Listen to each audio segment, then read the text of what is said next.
Shivanand Saharkar, organisation for rights of human AFROH या संघटनेचा राज्याध्यक्ष आज इथे नागपूरला संविधान चौकामध्ये एक दिवसीय लाक्षणिक धरणे आंदोलन इथे आयोजित केलेलं आहे। आज नागपूरप्रमाणेच महाराष्ट्रातील 36ही जिल्ह्यामध्ये कलेक्टर ऑफिस पुढे आमच्या संघटनेच्या वतीने एक दिवसाचं धरणे आंदोलन सुरू आहे। तर हे धरणे आंदोलन मुख्य म्हणजे आमच्या काही मागण्या आहेत। पहिली मागणी आहे, अधिसंख्य कर्मचाऱ्यांना जो एक दिवसाचा तांत्रिक खंड दिला आहे तो तांत्रिक खंड रद्द करायला पाहिजे, तो समापित करायला पाहिजे, ही एक प्रामुख्याने आमची मागणी आहे। दुसरी मागणी आहे की जे बोगस आदिवासी आहेत, जे स्वतःला खरे आदिवासी समजत आहेत, यांच्यासुद्धा जात प्रमाणपत्राची SIT मार्फत चौकशी झाली पाहिजे, ही आमची दुसरी मागणी आहे। तिसरी मागणी अशी आहे की महाराष्ट्रामध्ये एकूण 45 अनुसूचित जमाती आहे। या 45ही अनुसूचित जमातीची 2011च्या जनगणनेनुसार 1,05,00,000 लोकसंख्या आहे आणि या 1,05,00,000 लोकसंख्येच्या याच्यानुसार लोकसंख्येनुसार केंद्र सरकारकडून 9.35% अनुदान हे महाराष्ट्र सरकारला दिल्या जाते, या आदिवासी विभागाला दिल्या जाते।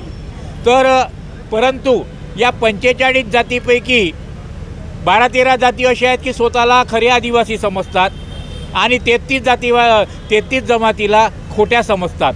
33 जमातीच्या लोकांना जात प्रमाणपत्र दिल्या जात नाही। ज्यांच्याकडे जात प्रमाणपत्र आहेत त्यांना व्हॅलिडिटी दिल्या जात नाही। आमची मागणी अशी आहे की जर आम्ही खोटे आदिवासी असू, 39% OTSP क्षेत्रातील म्हणजे आदिवासी क्षेत्राच्या बाहेरचे लोक आहोत, यांना हे आदिवासीचे लाभ देत नाही आणि जे TSP क्षेत्रातील आहे, आदिवासी क्षेत्रात राहणारे आहे 61%, फक्त याच लोकांना हे आदिवासींचे फायदे मिळतात। आमची मागणी अशी आहे की जर आम्ही बोगस असेल तर आम्हाला या 2011ची जनगणना जी आहे त्याच्यातून आमची लोकसंख्या वगळून टाका आणि आमची लोकसंख्या वगळून तुम्ही सेंट्रल गव्हर्नमेंटकडून जे काही आदिवासीचा फंड येतो तो तुम्ही घ्या।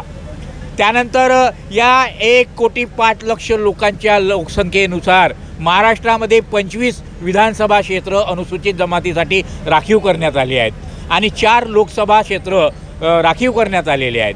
जर आम्ही आदिवासी नाही आहोत तर आमची लोकसंख्या वगळून तुम्ही विधानसभा आणि लोकसभा क्षेत्र राखीव करा।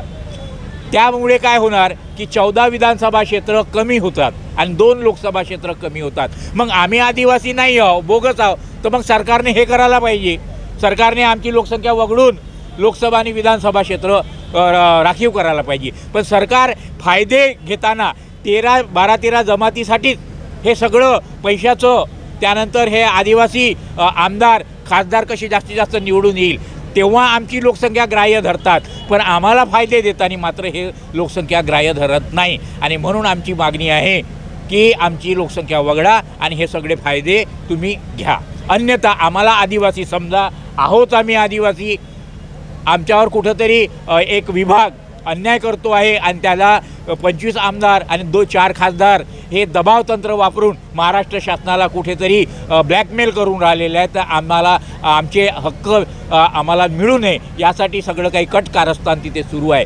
तर मुख्यमंत्री साहेबांनी, उपमुख्यमंत्री साहेबांनी यांनी या दबावाला बळी पडू नये आणि आम्हाला आमचे लाभ द्यावे, हे आमची प्रामुख्याने मागणी आहे।